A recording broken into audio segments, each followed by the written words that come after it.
Would you pray with me? Lord, through the course of this week, we have been surrounded with your grace and your care in ways that we have seen and felt, in ways that were unseen and may have gone and escaped us in the moment. And yet we are grateful.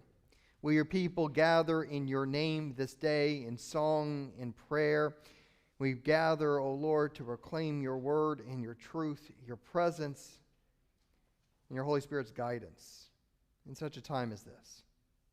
And so speak to us, O Lord, for your servants are listening. Make the words of my mouth and the meditations of all of our hearts be acceptable before you. For you are our rock and our Redeemer. Amen.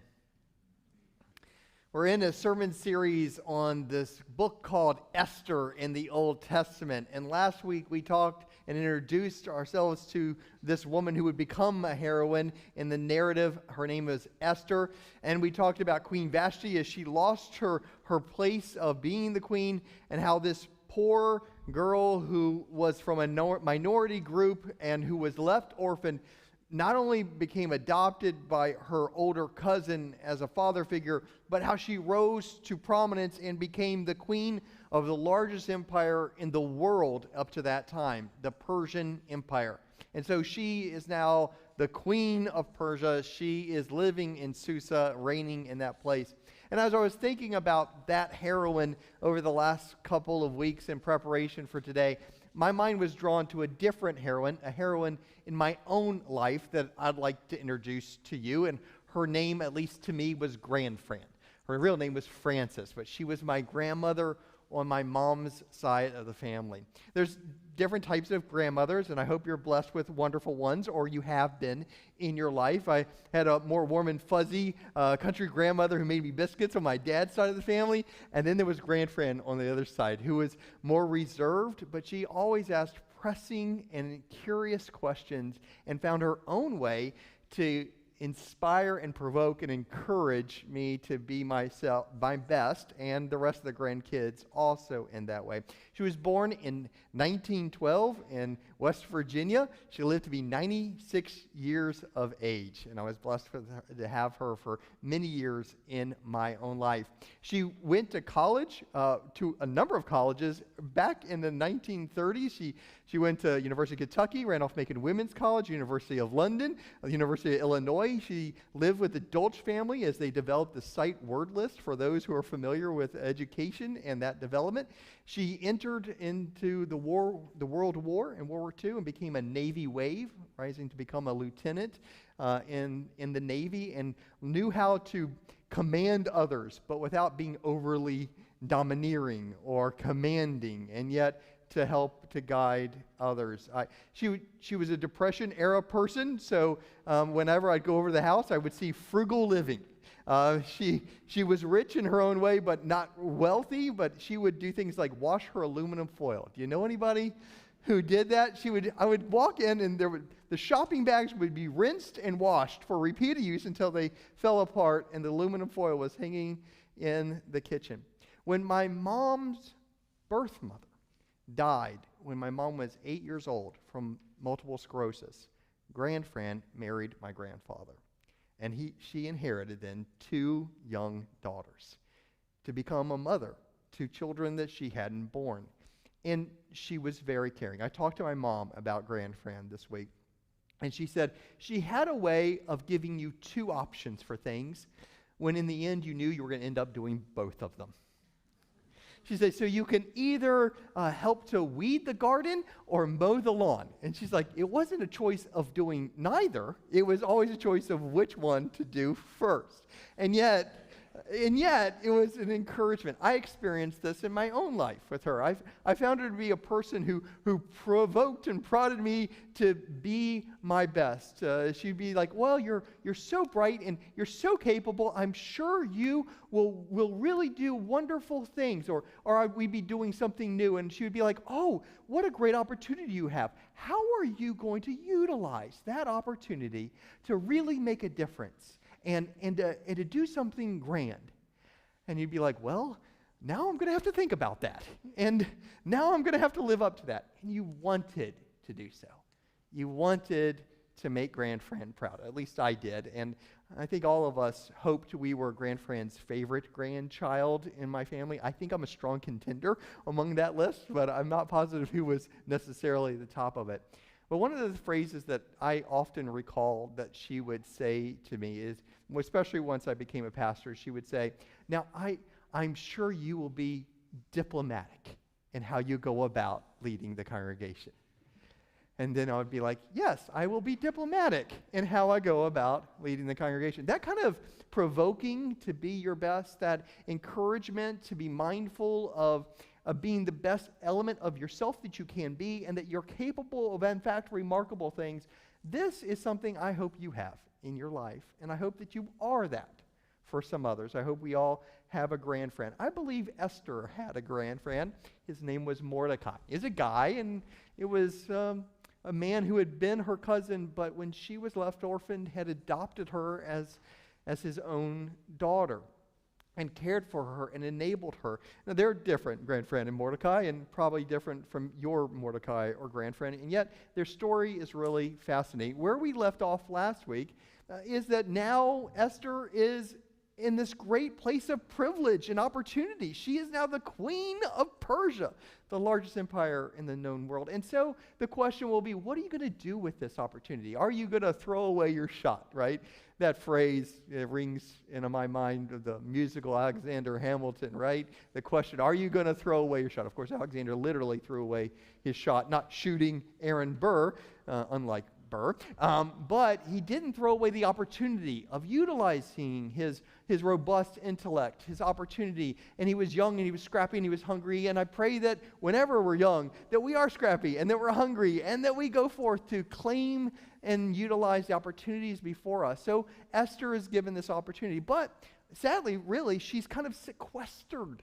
Although she has great wealth now and privilege in many ways, she's kept apart from the rest of the community. She is there in the palace, and frankly, she's not aware of what's going on. And that's a lesson to us, right? Where we're capable of doing it. When we find ourselves in a place of privilege or opportunity, don't lose sight of the situation of others around us. To be mindful of the dynamics that others are living. Remember to walk in the other person's shoes for a mile, if you will. Well, she needs help to do so, and Mordecai helps her. He's been coming to her every day, talking to her, encouraging her, visiting with her. It's probably become less frequent, and a period of time goes by where Mordecai hangs out is at the gate to the palace. He kind of sits there, and he listens, he takes in the sights of the city, and then he'll go in and he'll talk to Esther and give her words of encouragement. And it was while he was sitting at the gate that he heard two of the king's servants coming in and out, and they're talking about how displeased they are with the king, Ahasuerus, also in the Greek known as King Xerxes the first. And he overhears them talking about how they're going to plot the assassination of the king of Persia. Well, he hears this, he goes in, he tells Esther, and Esther, at her scheduled appointed time, which is important for the rest of the story, at the time at which she's scheduled to be visiting him anyway, when she goes to see the king, she conveys that Mordecai has told her the story and that the king's life is in danger. He researches it, finds out that, in fact, it is true, that there is a plot against his life, and he sends those two servants to the gallows, which, in truth, Persia didn't hang people, they impaled them. So maybe not entirely beneficial. They impaled them, and so they were off to those kind of gallows. And yet the king kind of forgets that Mordecai did this and doesn't reward him or anything. That becomes relevant in future weeks. Next, there's this man who rises up to become the viceroy of the Persian Empire. He's an Agagite, meaning he's a descendant of Agag, the king of the Amalekites, which was a group of people who, when the ancient Jews just wanted to say somebody was an anti-Semite, they call them an Agagite. They're people who had great animosity for the Jewish people and had been historic enemies of the Jewish people in battle back and forth, back and forth.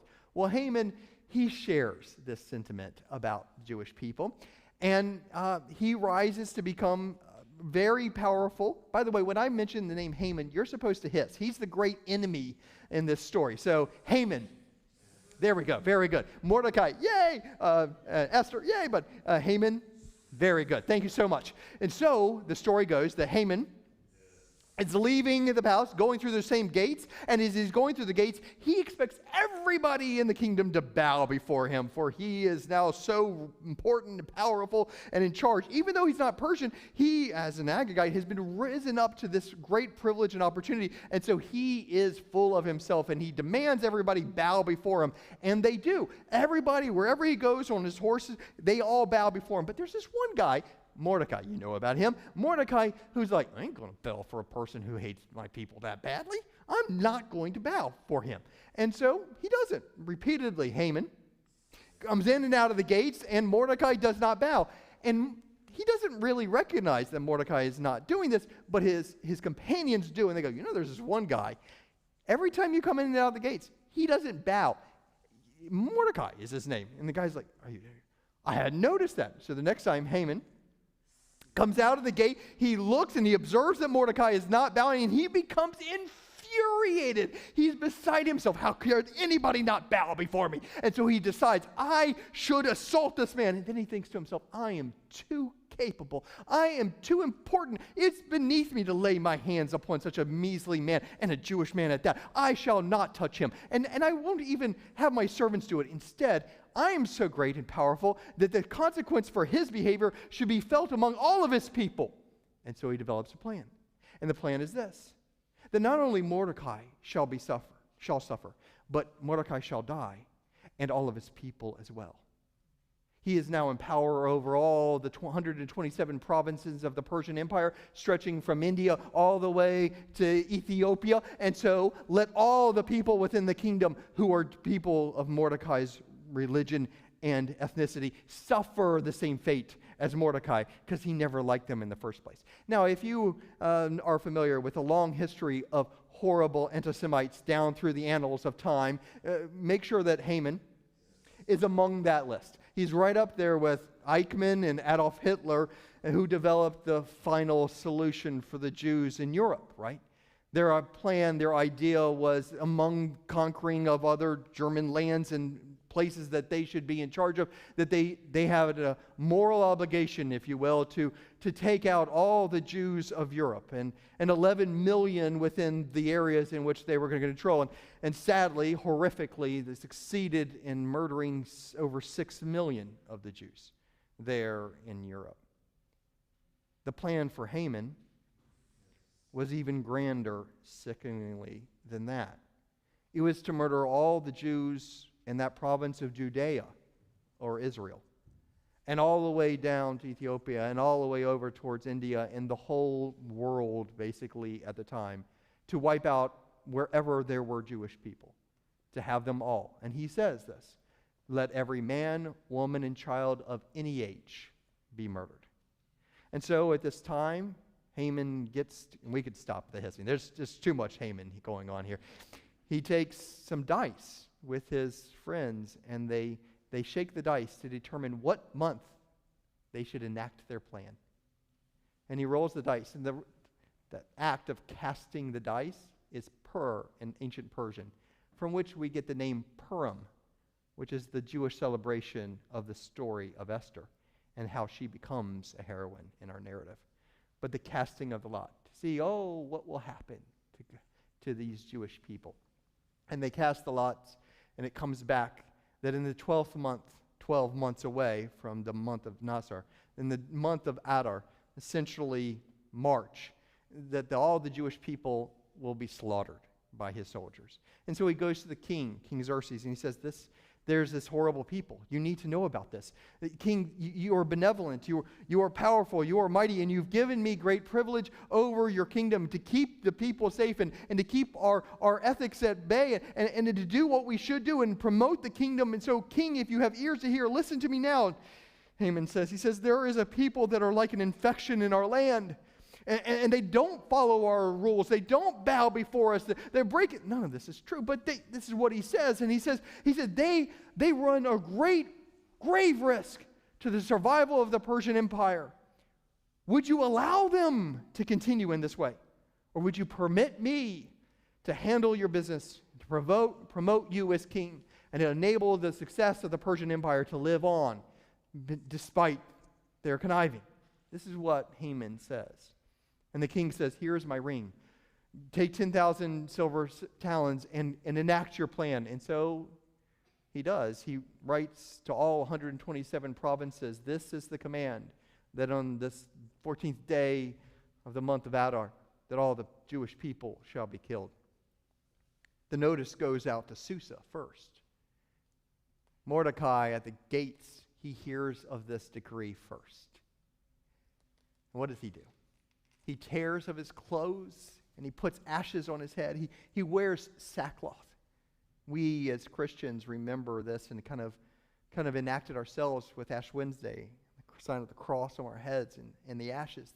The reminder that we are dust and to dust we shall return. He says we're dead. We're as good as dead. This is the decree that's gone out and there's nothing we can do about it. And so he wears his lament literally, outwardly. He puts on that sackcloth, which by the way means he can't enter into the palace. You can't be dressed like that and legally be allowed into the palace. So he can't go visit Esther. But he is torn and broken of heart. And so he walks through the city proclaiming a loud lament to the Lord, and all the people hear it. And one of the people who hears it is Esther's servant. And that servant goes, your father, your uncle, your cousin, he is walking through the town like a madman. I do not know what's going on. And Esther goes, well, why would he be behaving like this? And she's so concerned, and she's kind of embarrassed. So she takes some clothing, and she gives it to her servant and says, go give him some clothes to wear. Maybe he'll get his mind back. She has no idea what's been happening. She brings it to Mordecai, or the servant does, and Mordecai sends it back, and he says, here is the situation. The people, our people, will be annihilated. There is a plot to murder us. You need to do something about this, essentially. He becomes grand friend. He doesn't say it like, you must. He's like, wow, you're in a great position. What are you going to do with that? You're in this great opportunity. Are you going to throw away your shot? And she replies through her servant saying, there's a law. I'm not allowed to approach the king. It's been 30 days since he summoned me, and if I return to him without him summoning me, then the law says I'm put to death. She's in the exact reverse situation of Vashti last week, right? Vashti, who's summoned by the king, refuses to come, and she's banished. Queen Esther is not invited to come to the king, and yet she feels compelled to go to him, knowing that if she does so, then she'll die.